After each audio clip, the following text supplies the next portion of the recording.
ನಮಸ್ಕಾರದಿಂದಲೇ ನಡೆದಿರುವಂತಹ ಪ್ರಮುಖ ವಿದ್ಯಮಾನಗಳನ್ನು ತಿಳಿಸುವಂತಹ 30 ನಿಮಿಷ 30 ಸುದ್ದಿಗೆ ಸ್ವಾಗತ. ನಾನು ನವಿತಾ ಅಜಯ್, ನನ್ನ ಜೊತೆ ಇದ್ದಾರೆ ನಾನು ಚೇತನ್ ಹೋಗಾರ್. ಬೆಳಗಿನಿಂದ ಈ ಕ್ಷಣದವರೆಗೂ ಆಗಿರುವಂತಹ ಪ್ರಮುಖ ವಿದ್ಯಮಾನಗಳನ್ನು ಒಂದೊಂದಾಗಿ ನೋಡ್ತಾ ಹೋಗೋಣ. ದೆಹಲಿಯಲ್ಲಿ ಸಿದ್ದು ಸಚಿವ ಸಂಪುಟ ಪ್ರಹಸನ ಕ್ಲೈಮ್ಯಾಕ್ಸ್ ಹಂತಕ್ಕೆ ತಲುಪಿದೆ. ಸಿಎಂ ಸಿದ್ದರಾಮಯ್ಯ, ಡಿಸಿಎಂ ಡಿಕೆಶಿ ಪಟ್ಟಿಗೆ ಹೈಕಮಾಂಡ್ ಅಂತಿಮ ಮುದ್ರೆ ಹಾಕಿದೆ. ನಾಳೆ ಬೆಳಗ್ಗೆ 11:45ಕ್ಕೆ ಬೆಂಗಳೂರಿನ ರಾಜಭವನದ ಗಾಜಿನ ಮನೆಯಲ್ಲಿ 24 ನೂತನ ಸಚಿವರು ಪ್ರಮಾಣ ವಚನವನ್ನ ಸ್ವೀಕರಿಸಲಿದ್ದಾರೆ. ನೂತನ ಸಚಿವರಿಗೆ ರಾಜ್ಯಪಾಲ ಗೆಹ್ಲೋಟ್ ಪ್ರಮಾಣ ವಚನವನ್ನ ಬೋಧಿಸಲಿದ್ದಾರೆ. ಈ ಮಧ್ಯೆ ದೆಹಲಿಗೆ ಹೋಗಿದ್ದ ಸಚಿವ ಆಕಾಂಕ್ಷಿಗಳು ಬೆಂಗಳೂರಿಗೆ ವಾಪಸ್ ಆಗಿದ್ದಾರೆ. ಶಾಸಕ ಅಶೋಕ್ ಪಟ್ಟಣ ಹಾಗೂ ಪ್ರಕಾಶ್ ರಾಥೋಡ್ ಬಂದಿದ್ದಾರೆ.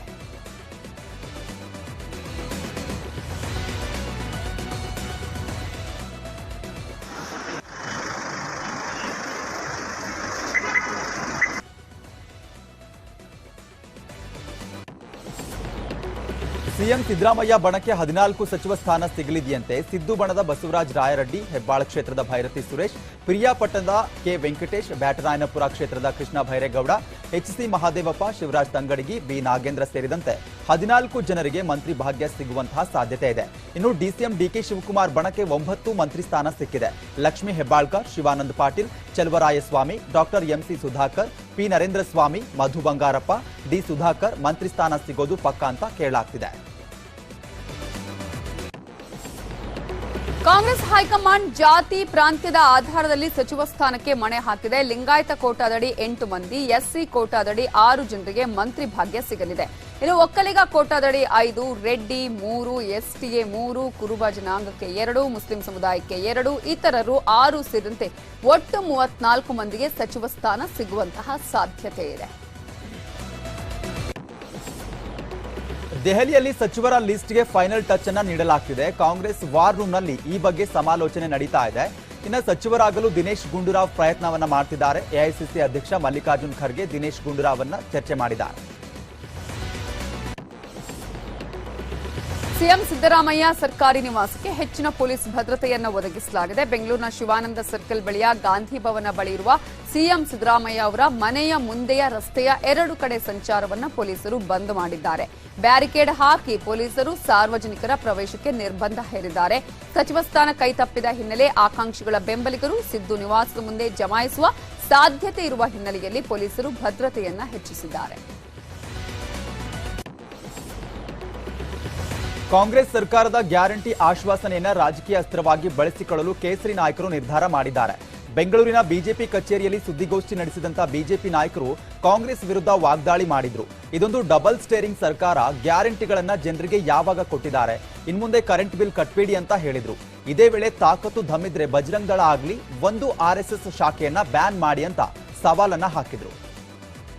ಈ ಸರ್ಕಾರ ಡಬಲ್ ಸ್ಟೇರಿಂಗ್ ಸರ್ಕಾರ, ಗ್ಯಾರಂಟಿಗಳನ್ನ ಈಡೇರಿಸುವಂತ ಕೆಲಸವನ್ನ ಸಿದ್ದರಾಮಯ್ಯನವರ, ಡಿಕೆ ಶಿವಕುಮಾರ್ ಅವರ ಡಬಲ್ ಸ್ಟೇರಿಂಗ್ ಸರ್ಕಾರ ಮಾಡದೇ ಇರುವಂತದ್ದು ಈ ರಾಜ್ಯದ ಜನಗಳಿಗೆ ಮಾಡದಂತ ದೊಡ್ಡ ಅಪಮಾನ. ಸರ್ಕಾರ ಬಂದು 24 ಗಂಟೆ ಹೋಗಿ 240 ಗಂಟೆ ಮೇಲೆ ಆಗೋಯ್ತು. ಇನ್ನೂ ಮೀನಾವೇಶ ಎಣಿಸ್ತಾ ಇದ್ದಾರೆ. ಆವಾಗ ದಾರೆಗೆ ಹೋಗೋರ್ಗೆಲ್ಲ ನೀವು ಗ್ಯಾರಂಟಿ ಕಾರ್ಡ್ ಕೊಟ್ಟು ಈಗ ಅವ್ರನ್ನೆಲ್ಲ ಅಪಮಾನ ಮಾಡ್ತಾ ಇದ್ದೀರಲ್ಲ, ನಿಮ್ಗೆ ನಾಚಿಕೆ ಆಗಲ್ವಾ ಕಾಂಗ್ರೆಸ್ ಅವ್ರಿಗೆ? ಯಾರು ಕಿತ್ತಾಕ್ತಾರೆ? ಕಿತ್ತಾಕ್ಲಿ ನೋಡೋಣ, ಕಿತ್ತಾಕ್ಲಿ ಎಷ್ಟು ಮನೆ ಕಿತ್ತಾಕ್ತಾರೆ? 5 ಮನೆ ಕಿತ್ತಾಕ್ತಾರ? ಎಷ್ಟು ಕರ್ನಾಟಕದಲ್ಲಿ ಎಷ್ಟು ಮನೆಗಳಿದೆ? ಎಷ್ಟು ಕೋಟಿ ಮನೆಗಳಿದೆ?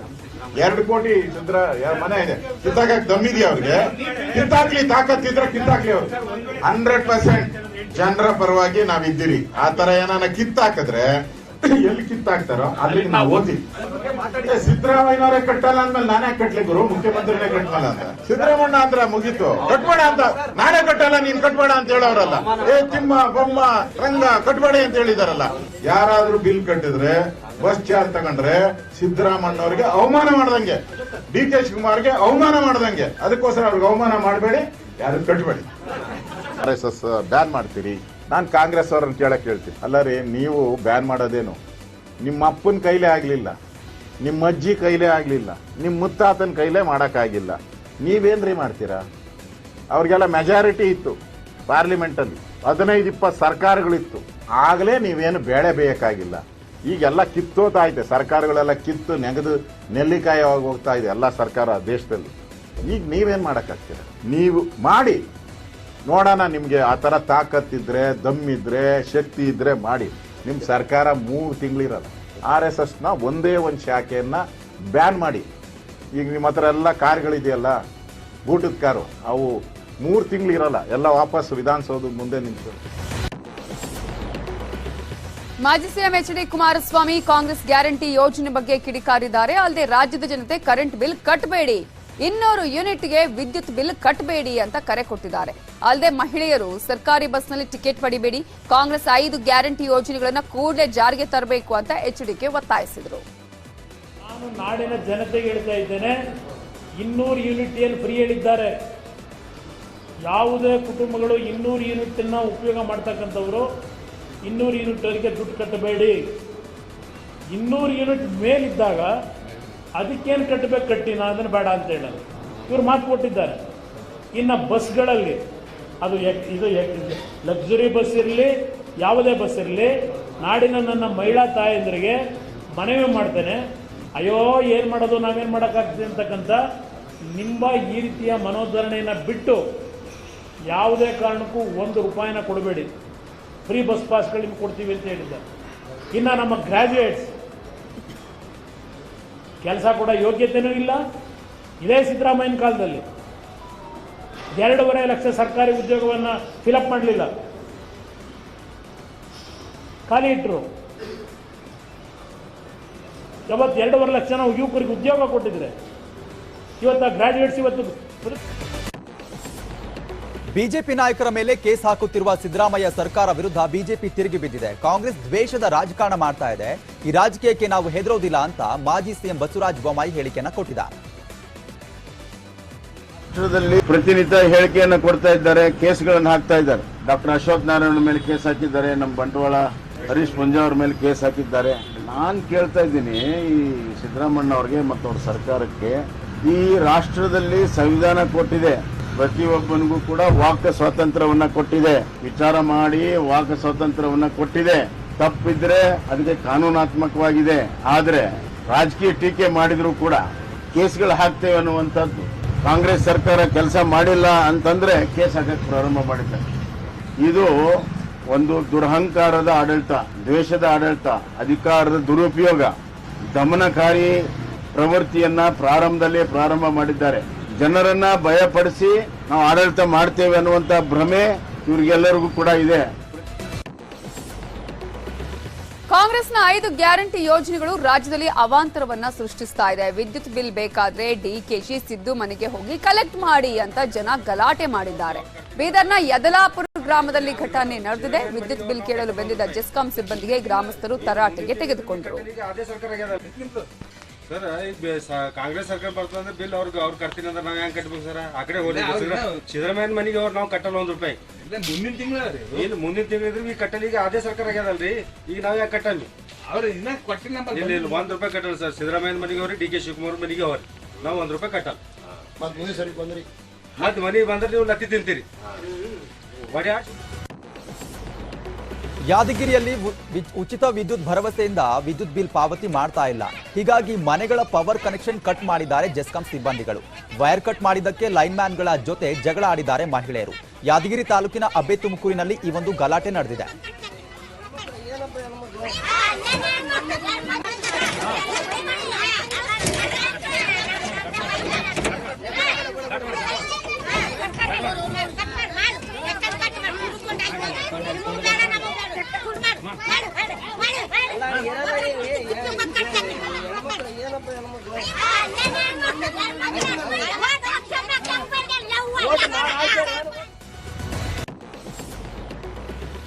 ಇನ್ನು ಮಂಡ್ಯದಲ್ಲೂ ಉಚಿತ ಭಾಗ್ಯಗಳ ಪೇಚಿಗೆ ಚೆಸ್ಕಾಂ ಸಿಬ್ಬಂದಿ ಸಿಲುಕಿದ್ದಾರೆ. ಬಿಲ್ ಕಟ್ಟಿ ಅಂತ ಮನೆ ಬಾಗಿಲಿಗೆ ಹೋಗುವ ಅಧಿಕಾರಿಗಳ ಜೊತೆ ಟಿಕ್ ಟಾಕ್ ಮಾಡ್ತಿದ್ದಾರೆ.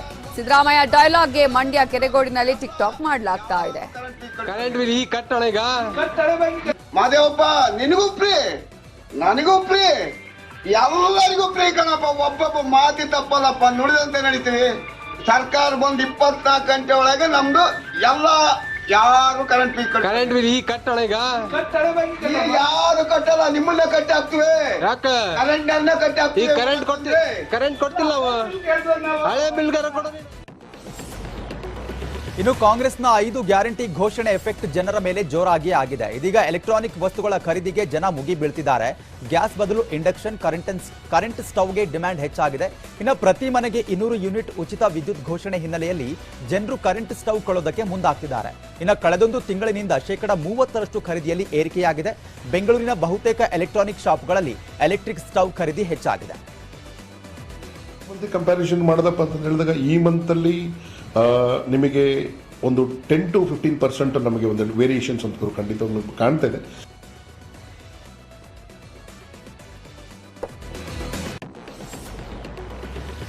ಸಚಿವ ಪ್ರಿಯಾಂಕ್ ಖರ್ಗೆ ವಿರುದ್ಧ ಬಿಜೆಪಿ ರಾಜ್ಯಾಧ್ಯಕ್ಷ ನಳಿನ್ ಕುಮಾರ್ ಕಟೀಲ್ ಕಿಡಿಕಾರಿದ್ದಾರೆ. ಆರ್ಎಸ್ಎಸ್ ಈ ದೇಶದಲ್ಲಿ ರಾಷ್ಟ್ರಭಕ್ತಿಯನ್ನ ಕಲಿಸಿದೆ. ಈ ದೇಶ ನಡೆಸುವ ಪ್ರಧಾನಮಂತ್ರಿ ಆರ್ಎಸ್ಎಸ್ನ ಸ್ವಯಂ ಸೇವಕರು. ನೆಹರು, ಇಂದಿರಾ ಗಾಂಧಿ ಎಲ್ಲರೂ ನಿಷೇಧಕ್ಕೆ ಕೈ ಹಾಕಿ ಕೈ ಸುಟ್ಕೊಂಡಿದ್ದಾರೆ. ಬಜರಂಗದಳ ಆರ್ಎಸ್ಎಸ್ ನಿಷೇಧಕ್ಕೆ ಕೈ ಹಾಕಿದ್ರೆ ಕಾಂಗ್ರೆಸ್ ಇರಲ್ಲ, ಸಿದ್ದರಾಮಯ್ಯವರ ರಾಜಕೀಯ ಮುಗಿಯತ್ತೆ ಅಂತ ಕಿಡಿಕಾರಿದರು. ಆರ್ಎಸ್ಎಸ್ ಈ ದೇಶದಲ್ಲಿ ರಾಷ್ಟ್ರಭಕ್ತಿಯನ್ನು ಕಲಿಸ್ತಕ್ಕಂಥದ್ದು ನಾನು ಇವತ್ತು ಹೇಳ್ತೇನೆ ಖರ್ಗೆ ಅವರಿಗೆ. ಇವತ್ತು ಈ ದೇಶ ನಡೆಸೋದು ಪ್ರಧಾನಮಂತ್ರಿ, ಆರ್ಎಸ್ಎಸ್ ಸ್ವಯಂ ಸೇವಕ. ನೆಹರು ಆರ್ಎಸ್ಎಸ್ ನಿಷೇಧಕ್ಕೆ ಕೈ ಹಾಕಿದ್ರು, ಕೈ ಸುಟ್ಕೊಂಡಿದ್ದಾರೆ. ಇಂದಿರಾ ಗಾಂಧಿ ಅವರು ಆರ್ಎಸ್ಎಸ್ ನಿಷೇಧಕ್ಕೆ ಕೈ ಹಾಕಿದ್ರು, ಕೈ ಸುಟ್ಕೊಂಡಿದ್ದಾರೆ. ನರಸಿಂಹ ಸರ್ಕಾರ ಇದ್ದಾಗಲೂ ಆರ್ಎಸ್ಎಸ್ಗೆ ನಿಷೇಧ ಹೇರ್ತಕ್ಕಂಥ ಕೆಲಸನ ಯಾವಾಗ ಕಾಂಗ್ರೆಸ್ ಸರ್ಕಾರ ನಿಷೇಧ ಹೇರಿದ ಮತ್ತೆ ಆ ಕಾಂಗ್ರೆಸ್ ಸರ್ಕಾರ ಬಂದಿಲ್ಲ ರಾಷ್ಟ್ರದಲ್ಲಿ. ಬಜರಂಗದಳ ಆರ್ಎಸ್ಎಸ್ ನಿಷೇಧಕ್ಕೆ ಕೈ ಹಾಕಿ ನೋಡಿ ಏನಾಗ್ತೀರಿ ನೀವು. ಕಾಂಗ್ರೆಸ್ ಸುಟ್ಟು ಬುದ್ಧಿ ಆಗುತ್ತೆ, ಸಿದ್ದರಾಮಯ್ಯ ರಾಜಕಾರಣದಲ್ಲಿ ಇಲ್ಲ ಅಂತ ಆಗ್ತಾರೆ. ಮೊನ್ನೆ ವಿಜಯೋತ್ಸವದಲ್ಲಿ ಪಾಕಿಸ್ತಾನದ ಧ್ವಜ ಹಿಡಿದಿದ್ದಾರೆ ಕಾಂಗ್ರೆಸ್ನವರು. ಪಾಕಿಸ್ತಾನಕ್ಕೆ ಜಿಂದಾಬಾದ್ ಹೇಳಿದ್ದಾರೆ, ರಾಷ್ಟ್ರ ವಿರೋಧಿ ಘೋಷಣೆಗಳನ್ನು ಹಾಕಿದ್ದಾರೆ. ಅಂತಹ ಯಾರ್ಯಾರಿದ್ದಾರೆ ನಿಮ್ಮ ಮೆರವಣಿಗೆಯಲ್ಲಿದ್ರು ಬಂಧಿಸಿ ಅವರನ್ನು. ಪಾಕಿಸ್ತಾನಕ್ಕೆ ಜಿಂದಾಬಾದ್ ಹೇಳಿದ್ರೆ ನಿಮ್ಮ ಮೆರವಣಿಗೆಯಲ್ಲಿ, ಪಾಕಿಸ್ತಾನಕ್ಕೆ ಜಯಘೋಷಗಳನ್ನು ಹಾಕಿರುವಂಥ ನಿಮ್ಮ ಸಭೆಗಳಲ್ಲಿ, ಪಾಕಿಸ್ತಾನದ ಪರವಾಗಿ ವಾದ ಮಾಡಿರುವಂಥ ನಿಮ್ಮ ಸಭೆಗಳಲ್ಲಿ, ಪಾಕಿಸ್ತಾನದ ಧ್ವಜ ಹಿಡಿದಿರುವಂಥ ನಿಮ್ಮ ಸಭೆಗಳಲ್ಲಿ ಅವ್ರ ಬಗ್ಗೆ ಕಠಿಣವಾಗಿರ್ತಕ್ಕಂಥ ಆರ್ಎಸ್ಎಸ್ಗೆ ಕೈ ಹಾಕಿದ್ರೆ ಕಾಂಗ್ರೆಸ್ ಇರಲ್ಲ ಅಂತ ಕಟೀಲ್ಗೆ ಟ್ವೀಟ್ ಮೂಲಕ ರಾಜ್ಯ ಕಾಂಗ್ರೆಸ್ ತಿರುಗೇಟನ್ನ ಕೊಟ್ಟಿದೆ. ಆರ್ಎಸ್ಎಸ್ ಎಂಬ ವಿಚ್ಛಿದ್ರಕಾರಿ ಸಂಘಟನೆ 3 ಬಾರಿ ನಿಷೇಧವಾಗಿತ್ತು. ಇನ್ನ ಸರ್ದಾರ್ ವಲ್ಲಭಾಯ್ ಪಟೇಲ್ ದೇಶ ವಿರೋಧಿ ಅಂತ ಸರ್ಟಿಫಿಕೇಟ್ ಅನ್ನ ನೀಡಿದ್ರು. ಕಾಂಗ್ರೆಸ್ ಆಗ್ಲೂ ಕೂಡ ಇತ್ತು, ಈಗಲೂ ಕೂಡ ಇದೆ, ಮುಂದೆಯೂ ಕೂಡ ಇರಲಿದೆ. ಶಾಲೆಗಳ ಆವರಣದಲ್ಲಿ ಆರ್ಎಸ್ಎಸ್ ಚಟುವಟಿಕೆ ತಡೆ ಬಗ್ಗೆ ಪರಾಮರ್ಶೆ ಮಾಡಿಕೊಳ್ಳಿದೆ ಅಂತ ಹೇಳಿದ.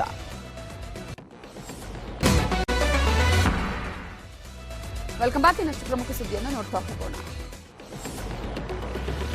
ಮಂಡ್ಯದಲ್ಲಿ ಐಪಿಎಲ್ ಬೆಟ್ಟಿಂಗ್ ಭೂತಕ್ಕೆ ಹೆಣ ಬಿದ್ದಿದೆ. ಮಂಡ್ಯದ ಚಿಕ್ಕರಸಿನಕೆರೆ ಪುನೀತ್ ಕೊಲೆ ಪ್ರಕರಣಕ್ಕೆ ಟ್ವಿಸ್ಟ್ ಸಿಕ್ಕಿದೆ. ಐಪಿಎಲ್ ಬೆಟ್ಟಿಂಗ್ ವಿಚಾರಕ್ಕೆ ನಡೆದಿದ್ದ ಕಿರಿಕ್ ಕೊಲೆಯಲ್ಲಿ ಅಂತ್ಯ ಆಗಿದೆ. ನಿನ್ನೆ ಬೆಟ್ಟಿಂಗ್ ಹಣದ ವಿಚಾರಕ್ಕೆ ಪುನೀತ್ ಶರತ್ ನಡುವೆ ಗಲಾಟೆಯಾಗಿತ್ತು. ಹಣ ಕೊಡೋದಾಗಿ ಬೋರಾಪುರದ ಬಳಿ ಕರೆಸಿಕೊಂಡಿದ್ದ ಶರತ್ ಈ ವೇಳೆ ದೊಣ್ಣೆಯಿಂದ ಪುನೀತ್ ತಲೆಗೆ ಹೊಡೆದು ಹತ್ಯೆ ಮಾಡಲಾಗಿದೆ. ಮದ್ದೂರು ಪೊಲೀಸರಿಂದ ಆರೋಪಿ ಶರತ್ ಹಾಗೆಯೇ ಸಹಚರನನ್ನು ಬಂಧಿಸಲಾಗಿದೆ. ಠಾಣೆ ವ್ಯಾಪ್ತಿಯ ಬೋರಾಪುರ ಗೇಟ್ ಬಳಿ ಒಂದು ಗಲಾಟೆ ನಡೀತಿರುತ್ತೆ. ಒಂದು ಏನು IPL ಮ್ಯಾಚ್ಗಳ ಬಗ್ಗೆ ಅವರವ್ರ ನಡುವೆ ಒಂದು ಚಾಲೆಂಜ್ ಮಾಡಿಕೊಂಡು ಹಣಕಾಸಿನ ಒಂದು ವ್ಯವಹಾರ ಮಾಡ್ಕೊಂಡಿರ್ತಾರೆ. ಇವ್ರು ಗೆದ್ರೆ ನಾನು ದುಡ್ಡು ಕೊಡ್ತೀನಿ, ಅವ್ರು ಗೆದ್ರೆ ನೀನು ದುಡ್ಡು ಕೊಡು ಅಂತ ಹೇಳಿ ಅವರವ್ರ ಮಧ್ಯೆ ಒಂದು ವ್ಯವಹಾರ ಮಾಡ್ಕೊಂಡಿರ್ತಾರೆ. ಅಷ್ಟು ಬೆಳಗಾವಿ ಜಿಲ್ಲೆಯ ಚಿಕ್ಕೋಡಿ ತಾಲೂಕಿನ ಎಲಿಮುನ್ನೋಳಿ ಗ್ರಾಮ ಪಂಚಾಯಿತಿ ಕಟ್ಟಡ ನಿರ್ಮಾಣಕ್ಕೆ ಭೂಮಿ ಬಿಟ್ಟು ಕೊಟ್ಟಿದ್ದಂತಹ ಮಹಿಳೆ ಅಧಿಕಾರಿಗಳ ವಿರುದ್ಧ ಸಿಡಿದೆದ್ದಿದ್ದಾರೆ. ಇನ್ನು ಕಟ್ಟಡ ನಿರ್ಮಾಣಕ್ಕೆ 3 ಗುಂಟೆ ಜಾಗ ಬಿಟ್ಟುಕೊಟ್ಟು 10 ವರ್ಷವೇ ಕಳೆದಿದೆ. ಆದ್ರೂ ಕೂಡ ಇವತ್ತಿಗೂ ಸಹ ಪರಿಹಾರದ ಹಣ ಸಿಕ್ಕಿಲ್ಲ.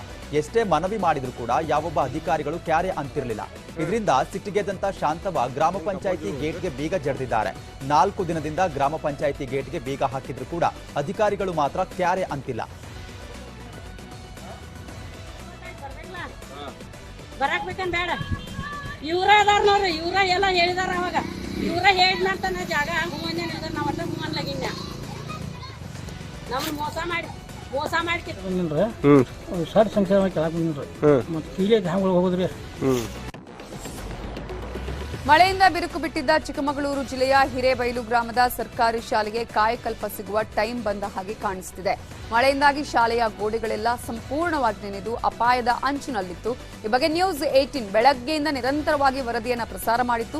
ಇದರಿಂದ ಎಚ್ಚೆತ್ತ ಮೂಡಿಗೆರೆ ಬಿಇಒ ಹೇಮಂತ್ ಕುಮಾರ್ ಶಾಲೆಗೆ ಭೇಟಿ ಕೊಟ್ಟು ಪರಿಶೀಲನೆ ನಡೆಸಿದ್ದಾರೆ. ಅಲ್ಲದೆ ತಾತ್ಕಾಲಿಕ ವ್ಯವಸ್ಥೆ ಕಲ್ಪಿಸುವುದಾಗಿ ಭರವಸೆ ಕೊಟ್ಟಿದ್ದಾರೆ. ಮಲೆನಾಡು ಭಾಗದ ಶಾಲೆಗಳಲ್ಲಿ ಖಂಡಿತವಾಗಿ ತಮಗೆಲ್ಲ ಗೊತ್ತಿದೆ ಯಾವ ಶಾಲೆಗಳು ನಮ್ಮಲ್ಲಿ ಮತಗಟ್ಟೆ ಆಗಿತ್ತು. 1222 ಮತಗಟ್ಟೆಗಳಿತ್ತಲ್ಲ, ಆ ಮತಗಟ್ಟೆಗಳ ಶಾಲೆಗಳಲ್ಲಿ ನಿಮಗೆ ಚುನಾವಣೆ ಸಂದರ್ಭದಲ್ಲೇ ಸಾಕಷ್ಟು ರಿಪೇರಿ ಕೆಲಸ, ಇನ್ನೊಂದು ಕೆಲಸ ಮತ್ತೊಂದು ಮಾಡ್ಕೊಂಡಿದ್ದೀವಿ. ಅಂದರೆ ಬೇಸಿಕ್ ಮಿನಿಮಮ್ ಫೆಸಿಲಿಟೀಸ್ಗೆ ವ್ಯವಸ್ಥೆ ಮಾಡಿದ್ದೀವಿ. ಅದನ್ನು ಹೊರತುಪಡಿಸು ಬೇರೆ ಕೆಲವು ಶಾಲೆಗಳಲ್ಲಿ ಈ ಥರ ಮಳೆ ಅನಾಹುತದಿಂದ ಕೆಲವು ರಿಪೇರಿ ಕೆಲಸ ಅವಶ್ಯಕತೆ ಇದೆ. ಅದನ್ನು ಕೂಡ ಆಸ್ಪತ್ರೆ ಸಿಬ್ಬಂದಿ ವರ್ಗದವರ ನಿರ್ಲಕ್ಷ್ಯಕ್ಕೆ ಬಾಣಂತಿ ಸಾವನ್ನಪ್ಪಿರುವ ಆರೋಪ ಕೇಳಿ ಬರ್ತಾ ಇದೆ. ಮೇ 20ರಂದು ಯಾದಗಿರಿ ಜಿಲ್ಲೆಯ ವಡಗೇರ ತಾಲೂಕಿನ ಗೂಡಿಹಾಳ ಗ್ರಾಮದ ಲಕ್ಷ್ಮಿ ರಕ್ತಸ್ರಾವದಿಂದ ಸಾವನ್ನಪ್ಪಿದ್ರು. ಹೆರಿಗೆ ನಂತರ ಆಸ್ಪತ್ರೆ ಸಿಬ್ಬಂದಿ ನಿರ್ಲಕ್ಷ್ಯ ತೋರಿದ್ದಾರೆ. ಸೂಕ್ತ ಚಿಕಿತ್ಸೆ ನೀಡಲಿಲ್ಲ ಅಂತ ಮೃತ ಲಕ್ಷ್ಮಿ ಸಂಬಂಧಿಕರು ಆರೋಪವನ್ನ ಮಾಡಿದ್ದಾರೆ. ಇನ್ನು ತಪ್ಪಿತಸ್ಥರ ಮೇಲೆ ಕ್ರಮ ಕೈಗೊಳ್ಳುವಂತೆ ಒತ್ತಾಯ ಮಾಡ್ತಿದ್ದಾರೆ. ಕೊಪ್ಪಳದ ಕನಕಗಿರಿಯಲ್ಲಿ 108 ವಾಹನದಲ್ಲೇ ಹೆರಿಗೆಯಾಗಿದೆ. ಚಿಕ್ಕಖೇಡದ ಶಬೀನಾ ಅನೂರ್ಗೆ ತೀವ್ರವಾಗಿ ಹೆರಿಗೆ ನೋವು ಕಾಣಿಸಿಕೊಂಡಿದೆ. ಈ ವೇಳೆ 108 ವಾಹನದಲ್ಲಿ ಕನಕಗಿರಿ ಆಸ್ಪತ್ರೆಗೆ ಕರ್ಕೊಂಡು ಬರುವ ವೇಳೆ ನೋವು ತೀವ್ರವಾಗಿದ್ದು ಆಂಬ್ಯುಲೆನ್ಸ್ ಸಿಬ್ಬಂದಿಯೇ ಹೆರಿಗೆ ಮಾಡಿಸಿದ್ದಾರೆ. ಕೋಲಾರ ಜಿಲ್ಲೆಯ ಕೆಜಿಎಫ್ ನಗರದ ಬ್ರೌಸಿಂಗ್ ಸೆಂಟರ್ಗಳ ಮೇಲೆ ತಹಶೀಲ್ದಾರ್ ಹಾಗೂ ರಾಬರ್ಟ್ಸನ್ ಪೇಟೆ ಪೊಲೀಸರು ದಾಳಿಯನ್ನ ಮಾಡಿದ್ರು. ರಾಜ್ಯ ಸರ್ಕಾರ ಗ್ಯಾರಂಟಿ ಗೃಹಲಕ್ಷ್ಮಿ ಯೋಜನೆಗಾಗಿ ರೇಷನ್ ಕಾರ್ಡ್ಗೆ ಆಧಾರ್ ಲಿಂಕ್ ಮಾಡುವ ಗಾಳಿ ಸುದ್ದಿ ಹಿನ್ನೆಲೆ ದಾಳಿಯನ್ನ ಮಾಡಿದ್ರು. ಇನ್ನು ಅಧಿಕಾರಿಗಳು ದಾಳಿ ಮಾಡ್ತಾ ಇದ್ದಂತೆ ಜನರು ಪರಾರಿಯಾದ್ರು. ರೇಷನ್ ಕಾರ್ಡ್ ಆಧಾರ್ ಲಿಂಕ್ಗೆ 250 ರೂಪಾಯಿ ಪೀಕ್ತಾ ಇದ್ದ ಸೈಬರ್ ಸೆಂಟರ್ ಸಿಬ್ಬಂದಿಗೂ ಪೊಲೀಸರು ವಾರ್ನಿಂಗ್ ಅನ್ನ ಕೊಟ್ಟರು. ಕೊಪ್ಪಳದ ಗವಿಸಿದ್ದೇಶ್ವರ ಸ್ವಾಮೀಜಿಗಳಿಂದ ಮಕ್ಕಳಿಗೆ ಅಕ್ಷರ ಅಭ್ಯೋತ್ಸವ ನಡೆಯಿತು. ಕೊಪ್ಪಳ, ರಾಯಚೂರು, ಬಳ್ಳಾರಿ, ಗದಗ ಸೇರಿದಂತೆ ರಾಜ್ಯದ ಹಲವು ಕಡೆಯಿಂದ ಪಾಲಕರು ಬಂದಿದ್ರು. ಸಾವಿರಾರು ಮಕ್ಕಳಿಗೆ ಅಕ್ಷರಾಭ್ಯಾಸ ಮಾಡಿಸಿದ್ರು. ರಾಷ್ಟ್ರಪತಿಯಿಂದ ಹೊಸ ಸಂಸತ್ ಉದ್ಘಾಟನೆಗೆ ಸಲ್ಲಿಸಿದ್ದ ಅರ್ಜಿ ವಿಚಾರಣೆಯನ್ನ ಸುಪ್ರೀಂ ಕೋರ್ಟ್ ವಜಾಗೊಳಿಸಿದೆ. ಈ ಅರ್ಜಿ ವಿಚಾರಣೆಗೆ ಅರ್ಹವಲ್ಲ ಅಂತ ಸುಪ್ರೀಂ ಕೋರ್ಟ್ ವಜಾಗೊಳಿಸಿದೆ. ವಕೀಲ ಸಿಆರ್ ಜಯಸುಕೀನ್ ಹೊಸ ಸಂಸತ್ ಭವನವನ್ನ ರಾಷ್ಟ್ರಪತಿ ಉದ್ಘಾಟಿಸಬೇಕು, ಪ್ರಧಾನಿ ಮೋದಿ ಇದನ್ನ ಉದ್ಘಾಟಿಸಬಾರದು ಅಂತ ಸಾರ್ವಜನಿಕ ಹಿತಾಸಕ್ತಿ ಅರ್ಜಿ ಸಲ್ಲಿಸಿದ್ರು. ಅರ್ಜಿ ವಿಚಾರಣೆ ನಡೆಸಿದಂತ ನ್ಯಾಯಾಧೀಶ ಜೆಕೆ ಮಹೇಶ್ವರಿ ಮತ್ತು ನ್ಯಾಯಾಧೀಶ ಪಿಎಸ್ ನರಸಿಂಹ ಪೀಠ ವಿಚಾರಣೆಗೆ ಅರ್ಹವಲ್ಲದ ಅರ್ಜಿ ಅಂತ ವಜಾಗೊಳಿಸಿದೆ.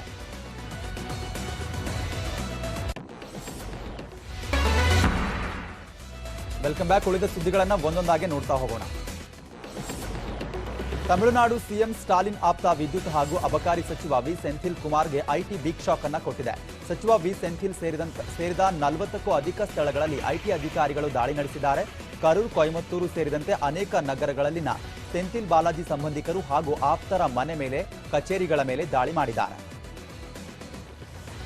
ಕರೂರು ಪಾಲಿಕೆ ಮೇಯರ್ ಕವಿತಾ ಗಣೇಶನ್ ನೇತೃತ್ವದಲ್ಲಿ ಸ್ಥಳಕ್ಕೆ ಆಗಮಿಸಿದ 200ಕ್ಕೂ ಹೆಚ್ಚು ಡಿಎಂಕೆ ಬೆಂಬಲಿಗರು ಐಟಿ ಅಧಿಕಾರಿಗಳ ವಿರುದ್ಧ ಮಾತಿನ ಚಕಮಕಿ ನಡೆಸಿದರು. ಈ ವೇಳೆ ಐಟಿ ಅಧಿಕಾರಿಗಳ ಕಾರಿನ ಮೇಲೆ ಕಲ್ಲು ತೂರಾಡಿದ್ರು. ಅಧಿಕಾರಿಗಳ ಕಾರು ಪೀಸ್ ಪೀಸ್ ಆಗಿದೆ.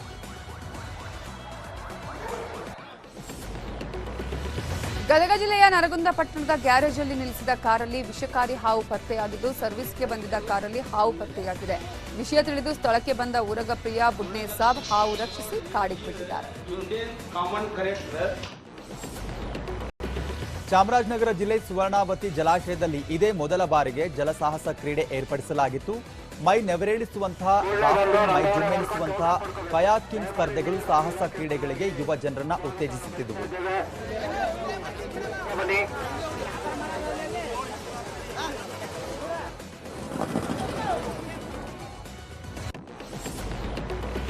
ಕನ್ನಡ ಸಿನಿಮಾ ಚಾರ್ಲಿಯಲ್ಲಿ ಶ್ವಾನ ಎಲ್ಲರ ಮನಸ್ಸು ಕದ್ದಿತ್ತು. ಈಗ ಅದೇ ರೀತಿಯ ನಾಯಿಯೊಂದು ಎಲ್ಲರ ಗಮನ ಸೆಳೆದಿದೆ.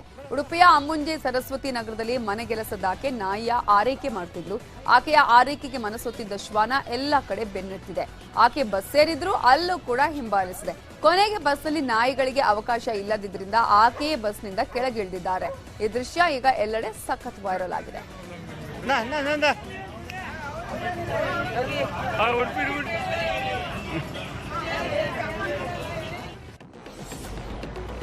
16ನೇ ಐಪಿಎಲ್ ಆವೃತ್ತಿಯ ಕ್ವಾಲಿಫೈಯರ್ 2 ಪಂದ್ಯ ಇವತ್ತು ನಡೆಯಲಿದೆ. ಇನ್ನು ಅಹಮದಾಬಾದ್ನ ನರೇಂದ್ರ ಮೋದಿ ಸ್ಟೇಡಿಯಂನಲ್ಲಿ ಗುಜರಾತ್ ಟೈಟಾನ್ಸ್ ಮತ್ತು ಮುಂಬೈ ಇಂಡಿಯನ್ಸ್ ನಡುವೆ ಬಿಗ್ ಫೈಟ್ ನಡೆಯಲಿದೆ. ಗೆಲ್ಲುವ ತಂಡ ಚೆನ್ನೈ ಜೊತೆ ಫೈನಲ್ ಪಂದ್ಯದಲ್ಲಿ ಕಾದಾಡಲಿದೆ.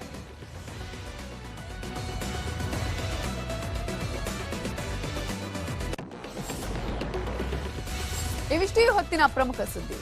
ನೋಡ್ತಾ ಇರಿ ನ್ಯೂಸ್ 18, ಜಾಲ ನಮ್ಮದು, ಬಲ ನಿಮ್ಮದು.